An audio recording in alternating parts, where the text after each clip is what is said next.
नमस्कार, मी प्रीती. आवाज इंडिया मराठीमध्ये आपल्या सर्वांचं स्वागत आहे. तर नजर टाकूया आजच्या टॉप 20 बातम्यांवर. आज मंत्रालयात नगरविकास राज्यमंत्री माधुरी मिसाळ यांच्या अध्यक्षतेखाली मुंबईसह 29 महानगरपालिकांसाठी आरक्षण सोडत प्रक्रिया पार पडली. विविध महापालिकांसाठी एससी, एसटी आणि ओबीसी प्रवर्गासाठी आरक्षण जाहीर करण्यात आलं. विशेषतः मुंबई महापौर पदासाठी खुला वर्ग आणि महिलांसाठी राखीव असणार असल्याचं स्पष्ट झालंय. यामुळे भाजपला मुंबईच्या महापौर पदावर बसवण्याचा मार्ग मोकळा झाला आहे. महानगरपालिकांसाठी आरक्षण सोडत प्रक्रिया दरम्यान ठाकरे गटाने केलेल्या आक्षेपावर माधुरी मिसाळ यांनी प्रतिक्रिया देताना म्हटलंय, ठाकरे गटाचा आक्षेप हा कोणत्याही नियमाच्या आधारे नसल्यानं त्यांनी सांगितलंय. तसेच ठाकरे गटाने जे आक्षेप घेतले आहेत ते सर्व प्रशासनाच्या नियमानुसार योग्य आहेत. त्यांचा हक्क म्हणून त्यांचे आक्षेप विचारात घेतले जाणार. त्यांना मुंबईत एससी आणि ओबीसी आरक्षण मिळालं नाही यावर त्यांनी तक्रार केली आहे. महानगरपालिका आरक्षण सोडत मध्ये मराठवाड्यातील 5 महानगरपालिकांमध्ये छत्रपती संभाजीनगर, जालना, नांदेड, वाघाळा, परभणी आणि लातूर सोडतीत महिलांसाठी विशेष आरक्षण मिळाल्यामुळे मराठवाड्यात महिलांचा प्रभाव वाढलाय. यावेळी सर्वसाधारण आणि अनुसूचित जातीच्या महिलांना महापौर पदासाठी आरक्षण मिळालं आहे. नगरसेवक निवडणुकीतही महिलांना मोठ्या प्रमाणावर तिकीट देण्यात आलं होतं, ज्यामुळे अनेक महिला निवडून आल्या आहेत. कल्याण डोंबिवली महापालिकेत मनसेने शिंदेच्या शिवसेनेला पाठिंबा दिल्याने राज्याच्या राजकारणात खळबळ उडाली आहे. मनसेचे नेते राजू पाटील यांनी सांगितलं की महापालिकेतील चाललेला खेळ थांबवण्यासाठी शिंदेंना पाठिंबा दिलाय. राज ठाकरे यांनी स्थानिक पातळीवर निर्णय घेण्याचा सल्ला दिला होता. दरम्यान उद्धव ठाकरे यांनी या ट्विटरवर नाराजी व्यक्त केली असून कल्याण डोंबिवलीतील नगरसेवकांनी त्यांची भेट घेतली आहे. या भेटीत उद्धव ठाकरे यांनी नगरसेवकांना धीर दिला आणि सन्मानजनक वागणुकीची हमी दिली आहे. कल्याण डोंबिवली महापालिकेत मनसेने एकनाथ शिंदे यांच्या शिवसेनेसोबत युती केली, ज्यावरून मोठा वादळ उठला आहे. आज संजय राऊत यांनी पत्रकार परिषदेत शहकशाच्या राजकारणात नीतिमत्ता ओंडक्यासारखी वाहून जाणार नाही असं स्पष्ट केलं. संजय राऊत म्हणाले, अस्थिरतेत भाजप सोबत जाण्याचा विचार होईल, पण शिंदे सोबत जाणार नाही. त्यांनी मनसेचा शिंदे सोबत घरोबा उद्धव सेनेला मान्य नसल्याचंही स्पष्ट केलं. नगरसेविका सरिता म्हस्के गट नोंदणीसाठी पक्षाच्या बैठकीत अनुपस्थित राहिल्यानंतर चर्चेत आल्या होत्या. काही काळ एकनाथ शिंदे गटाशी संपर्कात असल्याच्या चर्चाही झाल्या होत्या. मात्र मध्यरात्री त्यांनी ठाकरेंच्या शिवसेनेची पुन्हा संपर्क साधल्याने राजकीय वर्तुळात उलथापालथ झाली आहे. सरिता म्हस्के आज गट नोंदणीसाठी कोकण भवन येथे उपस्थित राहतील. पुणे आणि पिंपरी चिंचवड महापालिकेच्या निवडणुकीत राष्ट्रवादी काँग्रेसचा पराभव झाला आहे आणि भाजपने इथे मुसंडी मारली.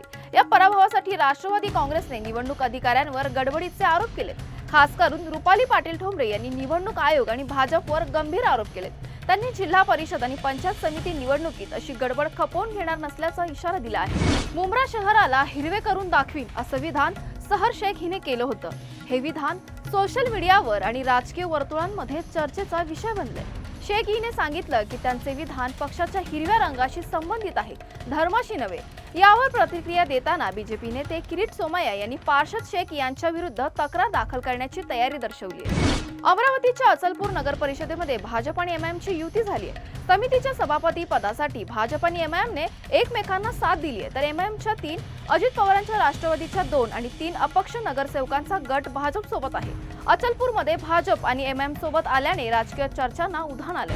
दिल्लीच्या राऊत एव्हेन्यू न्यायालयाने 1984च्या शीख विरोधी दंगलीशी संबंधित एका प्रकरणात माजी काँग्रेस नेते सज्जन कुमार यांची निर्दोष मुक्तता केली आहे. या प्रकरणात दिल्लीच्या जनकपुरी आणि विकासपुरी भागात झालेल्या हिंसाचारात 2 लोकांचा मृत्यू झाला होता. सज्जन कुमार यांनी सुनावणी दरम्यान आपल्या बचावात सांगितलं की तो निर्दोष आहे आणि कधीही हिंसाचारात सहभागी झाला नाही. न्यायालयाने त्यांना दिलासा देत निर्दोष मुक्तता दिली. यावर सज्जन कुमार यांनी न्यायालयाचे आभार मानले. नागपूरच्या गोंधणी रेल्वे परिसरात अवघ्या 23 वर्षीय प्राची खापेकर या तरुणीची निर्घृण हत्या झाल्याची धक्कादायक घटना उघडकीस आली. प्राची ही BA शेवटच्या वर्षात शिकत होती आणि शेअर ट्रेडिंगचे धडे घेत होती. माहितीनुसार या घटनेच्या दिवशी तिचे वडील आणि भाऊ कामावर गेले होते, तर आई सुद्धा बाहेर होती. याचा फायदा घेत शेजारी राहणारा 38 वर्षीय शेखर अजबराव ढोरे तिच्या घरात प्रवेश करून ही क्रूर हत्या त्याने केली आहे. पोलीस अधिक तपास करत आहेत आणि आरोपीला ताब्यात घेण्यात आले. भारतीय हवामान विभागाने दिलेल्या अंदाजानुसार आज राज्यात ढगाळ वातावरण राहील आणि उत्तर महाराष्ट्रात अवकाळी पावसाची शक्यता आहे. नंदुरबार, जळगाव, नाशिक, धुळे आणि अहिल्यानगर या भागात हलक्या ते मध्यम स्वरूपाचा पाऊस पडण्याची शक्यता आहे. तापमानाची नोंद पाहता धुळ्यात 10.2 अंश डिग्री सेल्सिअस, निफाडमध्ये 10.7 अंश डिग्री सेल्सिअस तर ब्रह्मपुरीत 33.1 अंश डिग्री सेल्सिअस नोंदवलं गेले. देशाच्या सर्वोच्च न्यायालयात फाशीच्या शिक्षेच्या पर्यायी पद्धतीबाबत निर्णय प्रलंबित आहे। आज न्यायालयाने मृत्यूदंडाची शिक्षा झालेल्या आरोपींना इतर पर्यायी शिक्षेची मागणी करणाऱ्या याचिकांवर निर्णय राखून ठेवला। याचिकांमध्ये फाशी देणे ही अत्यंत वेदनादायक पद्धत असल्याचा युक्तिवाद करण्यात आला। न्यायमूर्ती विक्रमनाथ आणि न्यायमूर्ती संदीप मेहता यांच्या खंडपीठाने याचिकाकर्त्यांच्या वकिलांना आणि केंद्र सरकारच्या अटॉर्नी जनरलला 3 आठवड्यांच्या आत लेखी युक्तिवाद दाखल करण्याचे निर्देश दिले आहेत। दिल्ली आणि इतर प्रमुख शहरांमध्ये 77व्या प्रजासत्ताक दिनाच्या निमित्ताने सुरक्षा वाढवण्यात आली आहे। दिल्ली पोलिसांनी 6 संशयित दहशतवाद्यांचे फोटो असलेले पोस्टर जारी केलेत, ज्यात अल कायदा इन द इंडियन सबकॉन्टिनेंटशी संबंधित मोहम्मद रेहान याचा फोटो पहिल्यांदा समाविष्ट आहे। गुप्तचर यंत्रणा रेहानचा काही काळापासून शोध घेते आणि त्याला भारतात मोठ्या दहशतवादी कारवाईसाठी संशयित मानलं जात आहे।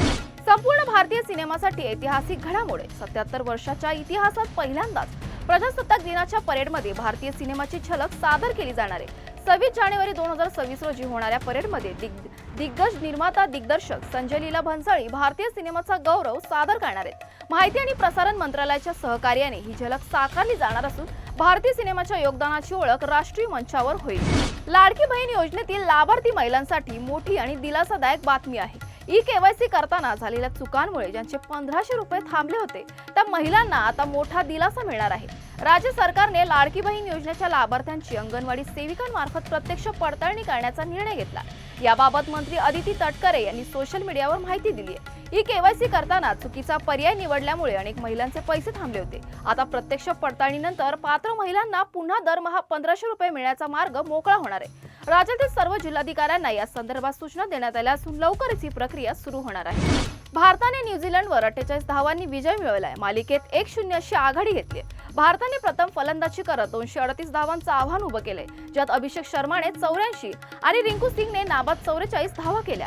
न्यूझीलंडचा संघ 190 धावांवर आऊट झाला। शिवम दुबे आणि वरुण चक्रवर्तीने प्रत्येकी 2 तर अर्शदीप सिंग आणि हार्दिक पांड्या आणि अक्षर पटेल यांनी प्रत्येकी 1 विकेट घेत भारताच्या विजयात महत्त्वाची भूमिका बजावली। दावोसमध्ये जाऊन महाराष्ट्राचे मुख्यमंत्री देवेंद्र फडणवीस यांनी राज्यासाठी 15 लाख कोटीचे सामंजस्य करार केले। राज्यासाठी आपण दावोस येथे आलो आहोत। दावोसला तुम्हाला अनेक गोष्टी शिकायला मिळतात। 3 पॅनलमध्ये मी गेलो होतो। यात काही MOU झालेत, काही इन्व्हेस्टिगेटिंग झालेत, काही स्ट्रॅटेजिक MOU झालेत, असं मुख्यमंत्री देवेंद्र फडणवीस म्हणाले। विशाल भारद्वाज दिग्दर्शित ओ रोमिओ या चित्रपटाच्या ट्रेलर लॉन्चचा कार्यक्रम नुकताच मुंबईत पार पडला। या चित्रपटात नाना पाटेकर, शाहिद कपूर, तृप्ती डिमरी, फरीदा जलाल यांच्या भूमिका आहेत। शाहिद कपूर आणि तृप्ती डिमरी यांना कार्यक्रमस्थळी यायला 1 तास उशीर झाला होता। वेळेचं महत्त्व जपणाऱ्या नानांनी अखेर तिथून काढता पाय घेतला। अखेर विशाल भारद्वाज यांनी मंचावर स्पष्टीकरण दिलं। बॉलिवूडचा मिस्टर परफेक्शनिस्ट आमिर खान सध्या आपल्या गर्लफ्रेंड गौरी स्ट्रॅटसोबत लिव्ह इन रिलेशनशिपमध्ये आहे। दोघे गेल्या 25 वर्षांपासून एकमेकांना ओळखतात आणि 2.5 वर्षांपासून डेट करतात। गौरी बंगळुरूची असून तिथे तिचा सलाम आहे। आमिरने एका मुलाखतीत सांगितलं की गौरी आणि मी आमच्या नात्याबद्दल खूप गंभीर आहोत। आम्ही एकमेकांसोबत चांगल्या वाईट परिस्थितीत आहोत। माझ्या मनात मी गौरीशी लग्न केलंय। भविष्यात कायदेशीरित्या लग्न होईल की नाही हे मी नंतर निर्णय घेईल, असं आमिर खान यांनी म्हटलं आहे। तुर्तास वेळ झाली, इथेच थांबण्याची। नवीन बातम्या बघण्यासाठी पाहत राहा आवाज इंडिया मराठी।